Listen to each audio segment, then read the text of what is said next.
जिस काम से तुम्हें प्रशंसा मिल रही है ना, और उसके साथ साथ तुम्हें अगर इनाम भी मिल रहा है या किसी भी तरह का उसे करने से फायदा है, कहीं से कोई नुकसान नहीं है, तो उस काम को करने की संख्या को और बढ़ा दो। इससे क्या होगा ना कि तुम्हारी आमदनी, तरक्की सब कुछ और ज़्यादा होने लगेगी। और उधारी देना अब पूरी तरह से बंद कर दो। ना कहना सीख लो। वो इसलिए क्योंकि अगर तुमने नहीं सीखा तो बड़ी रकम तुमसे निकलवा ली जाएगी और तुम्हें कभी नहीं लौटाया जाएगा। तो इसलिए ना कहना शुरू कर दो, उधारी देना बंद कर दो।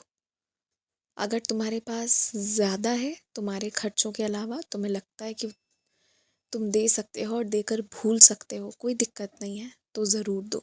लेकिन अगर तुम्हें लगता है कि नहीं, मुझे ये लौट कर आने चाहिए, तो दो ही मत, क्योंकि लौट कर नहीं आएंगे। ये बात मैं आज खुलकर साफ साफ तुम्हें कह रहा हूँ, एकदम खुलकर, कि ना कहना शुरू कर दो। कौन मांग रहा है इससे कोई फ़र्क नहीं पड़ता, पर मना कर दो। मना करना अच्छा लगे चाहे बुरा लगे, मना कर दो।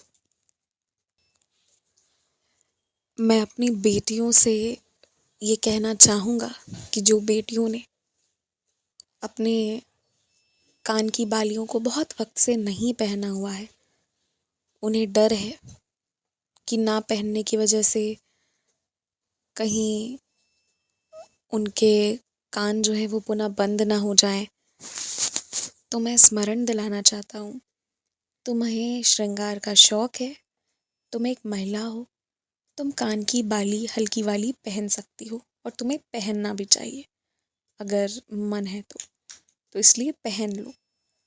और जिस तरह जीवन के बाकी चीज़ों पर ध्यान देना ज़रूरी है, ये मेरे सभी बच्चों के लिए मैं कहूँगा, उसी तरह अपने साज श्रृंगार पर भी ध्यान देना ज़रूरी है।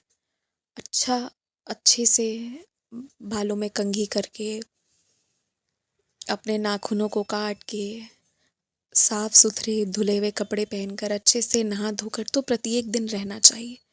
और घर में भी अच्छे से रहना चाहिए। अच्छे से रहने से, साफ सुथरे धुले हुए कपड़े पहनने से आत्मविश्वास बढ़ जाता है। और वहीं गंदगी से रहने से हमेशा डर बना रहता है कि लोग क्या सोचेंगे, कहीं किसी को मुझसे बात तो नहीं आ रही, और इन सब वजह से आत्मविश्वास कम हो जाता है। देखो, तुम्हारे घर का जैसा नियम है वैसा ही पालन करो। तुम्हें मूर्ति विग्रह वगैरह तोहफे में मिलते हैं, तो तुम्हें उसे पूजा में स्थापित करना है या तुम्हें उसे तोहफे के रूप में सजा कर रखना है, ये पूर्णतः तुम्हारा फैसला है। और बाकी तुम्हारे घर के बड़े लोग जो कहें वो ही बात है।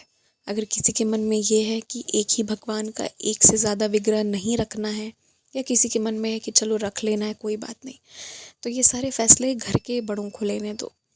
इन सब में तुम मत पड़ो। देखो, तुम मेरी पूजा करते हो ना, तो इस वजह से तुम मेरे जैसे हो, जिसे सिर्फ प्रेम, श्रद्धा, सबूरी नज़र आती है और कुछ भी नहीं। पर बहुत सारे लोग ऐसे हैं जिन्हें ये पता है कि ईश्वर के पास पहुंचने के लिए सिर्फ नियम का पालन करना ज़रूरी है। तो सबकी अलग अलग तरीके हैं उसी एक मंजिल पर पहुंचने का, ये बात समझो। और इस वजह से घर पे कभी भी इन सारी चीज़ों को लेकर, खासकर पूजा के मामलों में, तो तुम कभी मत लड़ाई करो, कभी मत करो। और घर की परंपराएं अगर बरकरार रखना चाहते हैं तो रखने दो, इसमें कभी बहस मत करना। खुश रहो।